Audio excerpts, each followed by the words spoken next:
अवधूत चिंतन श्री गुरुदेव दत्त श्री स्वामी समर्थ स्वामी सेवा मार्ग या माझ्या चॅनलमध्ये आपल्या सर्वांचं खूप खूप मनापासून स्वागत आहे. अशी कोणती लक्षणे आहेत की त्यामुळे आपल्याला कळतं की कुलदेवी ही आपल्यावर प्रसन्न आहे आणि कुलदेवीचा आपल्या घरामध्ये वास आहे आणि कुलदेवी ही आपल्या घरामध्ये जागृत अवस्थेत आहे. कारण कुलदेवी ही आपल्या कुळाचं संरक्षण करणारे असते आणि ज्या वेळेला ती प्रसन्न असते त्यावेळेला आपले कार्य, सर्व कार्य, शुभ कार्य, चांगले कार्य हे झटपट होत असतात. पण ज्या वेळेला कुलदेवीचा कोप आपल्यावर होतो, कुलदेवी ही आपल्यावर नाराज असते, कारण तिच्या काही सेवा उपासना आपण करत नसतो. इतर कोणत्याही देवाची आपण पूजा करत असलो तरी आपल्याला कुलदेवीची पूजा करणं हे आवश्यकच असतं. पण कधी कधी काय होतं की आपल्याकडून कुलदेवीची पूजा होत नाही, त्यामुळे कुलदेवी ही आपल्यावर नाराज झालेली असते. बघा, कुलदेवी ही आपल्या घरातील वडीलधारी माणसं जसे आपले संरक्षण करतात, त्यांचा आशीर्वाद आपल्यासाठी जेवढा गरजेचा आहे तेवढाच आशीर्वाद आपल्याला आपल्या कुलदेवीचा आपल्यासाठी खूप असा गरजेचा आहे. त्यामुळे महिलांना आपल्याला कुलदेवीची पूजा, सेवा, आराधना आपल्या घरामध्ये थोडी का फार होईना 8 दिवसातून किंवा दररोज तिची पूजा, सेवा ही आपल्याकडून झालीच पाहिजे. आणि पूजा सेवा म्हणजे दररोज आपल्या घरामध्ये देवीचा, कुलदेवतेचा टाक मूर्ती ही आपल्या घरात असलीच पाहिजे. त्यामुळे आपल्याकडून दररोज तिची पूजा घडते आणि दर मंगळवारी किंवा शुक्रवार असा देवीचा आपल्या घरामध्ये आपण कलश स्थापना हा करायची असते. यामुळे काय होतं, आपल्या घरातील विघ्न हे दूर होत असतात. आपल्या घरामध्ये सतत असे शुभ कार्य होत असतात, शुभ कार्यामध्ये हे अडथळे येत नसतात. आपलं कोणतेही हाती घेतलेलं कार्य हे संपन्न होत असतो ज्यावेळी आपण असा कुलदेवीचा एखादा कलश स्थापना आपण आपल्या घरामध्ये करत असतो. आणि दुसरी गोष्ट म्हणजे कुलदेवीचं मूळ ठिकाण. बघा, आता प्रत्येकाची कुलदेवी ही वेगवेगळी आहे. कोणाची तुळजापूरची अंबिका आहे, तर कुणाची महालक्ष्मी माता आहे कोल्हापूरची, तर कोणाची रेणुका माता आहे माहूरची, तर कोणाची कालिका माता सुद्धा ही कुलदेवत आहे. आणि कुलदेवी आणि कुलदेवत असे हे दोन असतात. तर ह्यांना ज्या वेळेला आपण प्रसन्न करतो त्यावेळेला आपल्यावर कोणतेच विघ्न असे येत नसतात. मग ह्यांना प्रसन्न करण्यासाठी काय करायचं असतं की त्यांच्या मूळ ठिकाणावर जाऊन कुलदेवीची पूजा, आराधना, सेवा, उपासना आपल्याला करायची असते. मूळ ठिकाणावर जाऊन वर्षातून एकदा कुलदेवीची ओटी भरायची असते. तिची पूजा, आराधना, नैवेद्य पूर्णाचा तिला आपल्याला करावा लागत असतो. आपली कुलदेवी कोणतीही असो, तिच्या मूळ ठिकाणावर जाऊन आपल्याला तिचा आदर, मान, सन्मान हा कुलदेवीचा करावा लागतो. साडी, चोळी, खणा, वटी, नारळाने. आणि त्याचबरोबर बघा, कुलदेवी ही आपल्या घरात आहे असे कसे लक्षण आपण समजायचे, तर कुलदेवी ज्या वेळेला आपल्या घरात असते त्यावेळेला आपल्या घरामध्ये आजारपण हे कमी प्रमाणात असते. आपल्या घरात बघा, संतती, संपत्ती याला काहीही कमी नसते. आता बऱ्याच असे जोडपे आहेत, विवाहित जोडपे, की त्यांना बरेच दिवस हे अपत्य होत नाही, संततीचं सुख हे प्राप्त होत नाही. त्यावेळेला समजून घ्यायचं की त्यांच्यावर कुलदेवी ही नाराज आहे.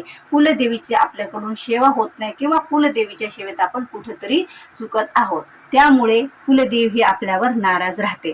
आणि दुसरी गोष्ट म्हणजे आपल्या घरावर जर कोणी करणी बाधा, असं काही नजर दोष असेल, तर कुलदेवी ही आपली दरवाजावरच त्यांचं निवारण करत असते. आणि जर घरामध्ये करणी बाधा, आजारपण ह्या गोष्टी असत्याल तर समजून घ्यायचं की कुलदेवी ही आपल्यावर नाराज आहे, म्हणून आपल्या घरामध्ये हे सर्व काही घडत आहे. आणि आपल्या मुलांची शैक्षणिक प्रगती होत नसेल, आपल्या मुलं घरातील अभ्यास करत नसतील, कंटाळा करत असतील अभ्यासाला, आणि अभ्यास केला तर त्यांना त्याच्यात यश प्राप्त होत नसतील, कोणत्याही परीक्षेत जास्त उत्तीर्ण होत नसतील, तर त्यावेळेला समजून घ्यायचं की कुलदेवी ही आपल्यावर नाराज झालेली आहे. मग त्या कुलदेवीला प्रसन्न करून घेण्यासाठी आपल्याला काही सेवा आणि थोडी आराधना, दररोजच काही एखादा कुलदेवीचा मंत्र, स्तोत्र, पठण हे आपण आपल्या घरामध्ये करायचं असतं. आणि बघा, दर शुक्रवारी जसं आपण कलश स्थापना करतो त्याचप्रमाणे आपल्या कुलदेवीची आपल्या घरी सुद्धा आपण दर शुक्रवारी ओटी ही भरू शकतो. 5 शुक्रवार करा किंवा 5 मंगळवार देवीची ओटी आपल्याला भरायची असते. यामुळे काय होतं बघा, कुलदेवीची ओटी भरण्याचं पुण्य आपल्याला मिळतं. कारण वर्षाला एकदा आपण त्याच्या मूळ ठिकाणी जाणार आहोत, पण दररोजच आपल्याकडून म्हणजे 8 दिवसाला आपल्याकडून तिची सेवा होते, पूजा होते, आराधना होते. यामुळे कुलदेवी ही प्रसन्न आपल्यावर राहत असते. आणि ज्या वेळेला आपल्या घरात एखादं शुभ कार्य असतं, त्या शुभ कार्याच्या पहिल्या प्रथम आपल्याला कुलदेवीचीच पूजा, सेवा आणि आराधना करायची असते, कारण त्यांच्या आशीर्वादाशिवाय कोणतेच कार्य हे पूर्ण होत नसतात.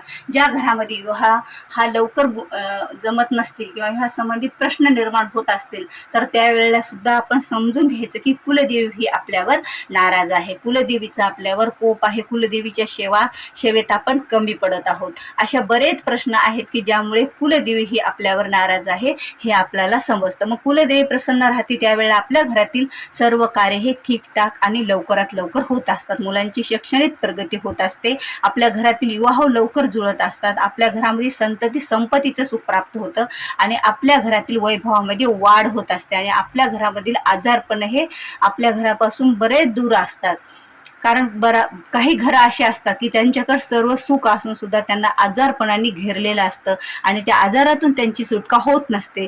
त्यावेळेला पण समजून घ्यायचं की कुलदेवीचा कोप हा त्यांच्यावर झालेला आहे, कुलदेवी ही त्यांच्यावर नाराज आहे. म्हणून आपण आपल्या मूळ ठिकाणावर जाऊन कुलदेवीची पूजा, आराधना, सेवा, उपासना ही केलीच पाहिजे. कारण कुलदेवी कोणतीही असो पण तिच्या आशीर्वादाशिवाय आपले कार्य हे पूर्ण होत नसतात. कारण कुलदेवी ही आपली आई असते आणि आईच्या आशीर्वादाशिवाय आपलं कार्य पूर्ण होत नसते. त्यामुळे आपण आपल्या कार्याच्या आरंभी, कार्याच्या शेवटी कधीही आपल्या कुलदेवीला हे विसरायचं नसतं आणि तिची पूजा, आराधना, सेवेत आपण मग्न राहायचं असतं. कुलदेवी कुलाचा उद्धार करणारी, कुलाला संकटातून मुक्त करणारी, आपल्या लेकराचं संरक्षण करणारी ही अशी आपली माता असते आणि ह्या मातेची पूजा आराधनेतून आपलं संरक्षण होत असतं आणि आपल्या सर्व मनोकामना, इच्छा ह्या पूर्ण होत असतात. म्हणून आपल्याला कुलदेवीचे हे 5 संकेत आहेत जे सांगतात आपल्याला की कुलदेवी ही आपल्या घरामध्ये आहे, तिचं वास्तव्य आपल्या घरात आहे, तिची कृपा, आशीर्वाद आपल्या पाठीशी आहेत. व्हिडिओ आवडल्यास व्हिडिओला लाईक करा, शेअर करा आणि नवीन असाल तर सबस्क्राईब करा. झालेली सेवा श्री स्वामी चरणी अर्पण. श्री स्वामी समर्थ.